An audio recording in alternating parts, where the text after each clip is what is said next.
प्रधानमंत्री नरेंद्र मोदी को वार्षिक अंतर्राष्ट्रीय ऊर्जा सम्मेलन में सेरावीक वैश्विक ऊर्जा एवं पर्यावरण नेतृत्व पुरस्कार प्रदान किया जाएगा।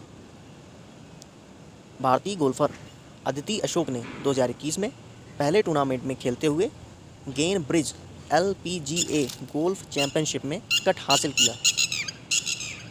खेल मंत्रालय ने गुटबाजी के शिकार भारतीय जिम्नास्ट महासंघ को 10 साल बाद मान्यता दे दी है और नवंबर 2019 में अध्यक्ष पद पर सुधीर मित्तल के चुनाव को रिकॉर्ड में रखा है।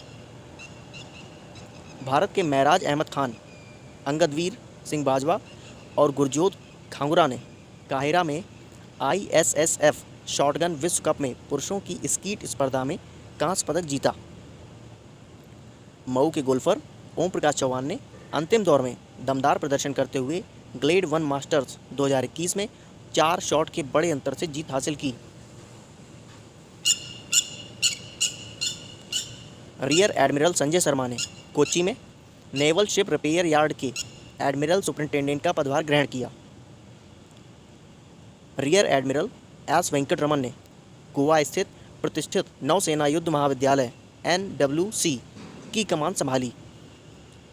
औद्योगिक श्रमिकों के लिए खुदरा मुद्रास्फीति इस साल जनवरी में नरम पड़कर 3.15% रही, जो कि पिछले साल इसी माह में 7.49% थी, जिसका मुख्य कारण कुछ खाद्य पदार्थों की कीमतों का कम होना है। इलेक्ट्रॉनिक्स और ड्यूरेबल्स के लिए टाटा समूह की तरफ से एक रिटेल श्रृंखला क्रोमा ने एप्पल के फाउंडर स्टीव जॉब्स की बर्थ एनिवर्सरी को मनाने के लिए अपने hashtag Apple you and Croma program को लॉन्च करने का ऐलान किया है। नेस्ले इंडिया के चेयरमैन एवं प्रबंध निदेशक सुरेश नारायणन ने अनुमान व्यक्त किया कि भारतीय डिब्बाबंद खाद्य पदार्थों का बाजार अगले 5 से 10 सालों में दोगुना होकर $70 अरब तक पहुंच जाने का अनुमान है। पंजाब के प्रसिद्ध संगीतकार बलदेव शरण नारंग का हाल ही में दिल का दौरा पड़ने से निधन हो गया। बलदेव शरण नारंग का जन्म नकोदर, पंजाब में हुआ था। प्रधानमंत्री नरेंद्र मोदी ने हाल ही में कहा कि देश में समुद्री नौवहन क्षेत्र के विकास में 2035 तक विभिन्न परियोजनाओं में $82 अरब का निवेश किया जाएगा। बंदरगाहों के विकास के साथ ही जलमार्गों का विकास और लाइट हाउस के आसपास पर्यटन को बढ़ावा देने के लिए कदम उठाए जाएंगे। भारतीय पहलवान विनेश फोगाट ने महिलाओं के 53 किलोग्राम वर्ग में स्वर्ण पदक जीता। इस स्पर्धा में भारतीय पहलवान विनेश फोगाट ने विश्व के 7वें नंबर के खिलाड़ी बेलारूस की वेनेसा कलादजिस्किया को फाइनल मैच में हराया। लोकसभा और राज्यसभा टीवी को मिलाकर संसद टीवी बनाने की प्रक्रिया शुरू कर दी गई है। इसके तहत भारतीय प्रशासनिक सेवा IAS के सेवानिवृत्त अधिकारी रवि कपूर को 1 साल के लिए संसद टीवी का मुख्य कार्यकारी अधिकारी अर्थात CEO नियुक्त किया गया है।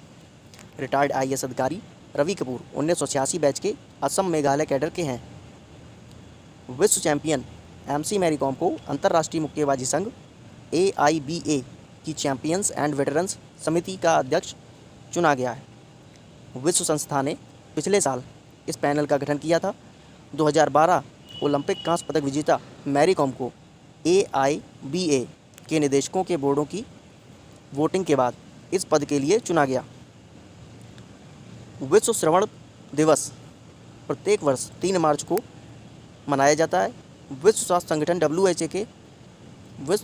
संगठन WHO के अंधता निवारण और बधिरता कार्यालय द्वारा आयोजित अभियान है ये। इसका उद्देश्य श्रवण शक्ति को स्मरण करना है, श्रवण तंत्रिकाओं की रक्षा के लिए समय समय पर कार्रवाई करने के लिए संदेश फैलाना और निवारक उपायों को अपनाना है। 2021 के अभियान की theme hearing care for all है। 2021 के अभियान की थीम क्या है? हियरिंग केयर फॉर ऑल, सभी के लिए हियरिंग केयर। विश्व वन्यजीव दिवस हर साल 3 मार्च को मनाया जाता है ताकि दुनिया के वन्यजीव और वनस्पतियों के बारे में जागरूकता बढ़ाई जा सके। यह दिन थाईलैंड द्वारा प्रस्तावित किया गया था और 2013 में संयुक्त राष्ट्र महासभा UNGA द्वारा इसको मान्यता प्राप्त हुई। यह आयोजन 3 मार्च को किया जाता है क्योंकि यह 1973 में वन्य प्राणियों और वनस्पतियों की लुप्त प्राय प्रजातियों में अंतर्राष्ट्रीय व्यापार पर कन्वेंशन के हस्ताक्षर का दिन है। इसकी थीम क्या थी?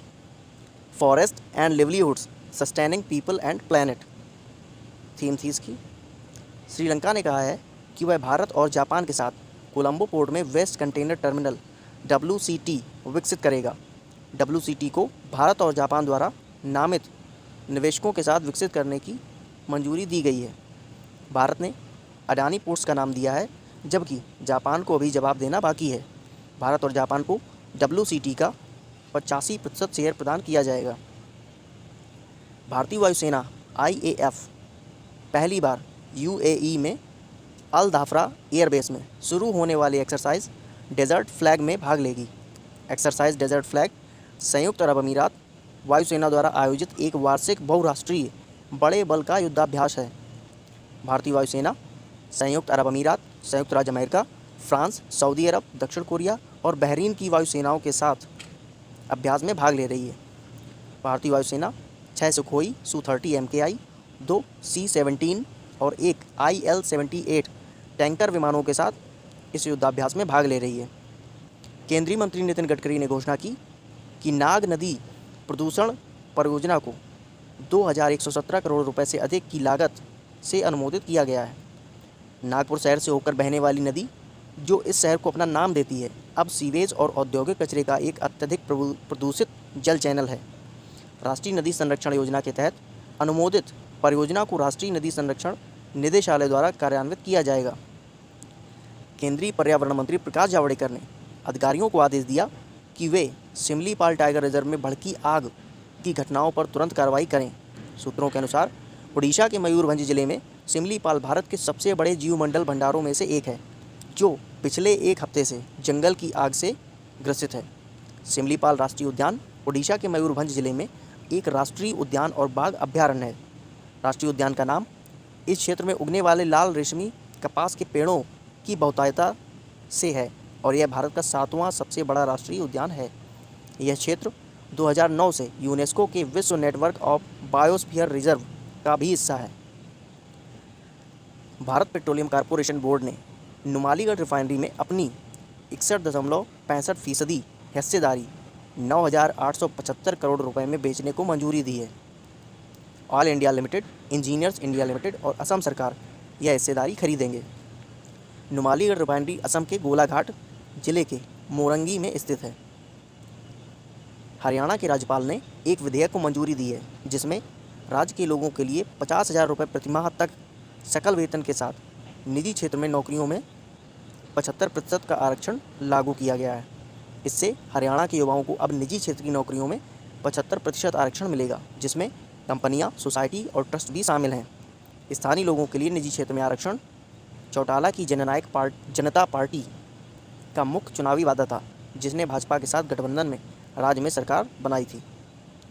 केंद्र शासित प्रदेश जम्मू और कश्मीर खेलो भारत शीतकालीन राष्ट्रीय खेलों के दूसरे संस्करण में पदक तालिका में शीर्ष पर रहा।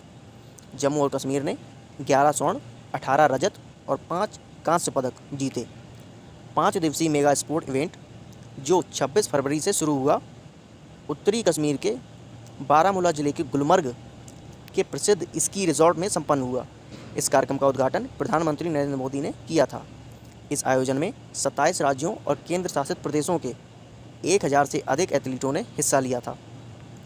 Indian deaf cricket association IDCA ने नई दिल्ली में 1 मार्च से 5 मार्च 2021 तक बधिरों के लिए दूसरी ODI national zone cricket championship league का आयोजन किया है।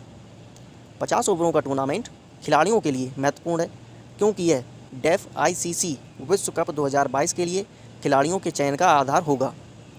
चैंपियन विनर टीम को 1,01,001 रुपये का नकद इनाम दिया जाएगा, जबकि रनर अप टीम को 50,001 रुपये का नगद पुरस्कार दिया जाएगा।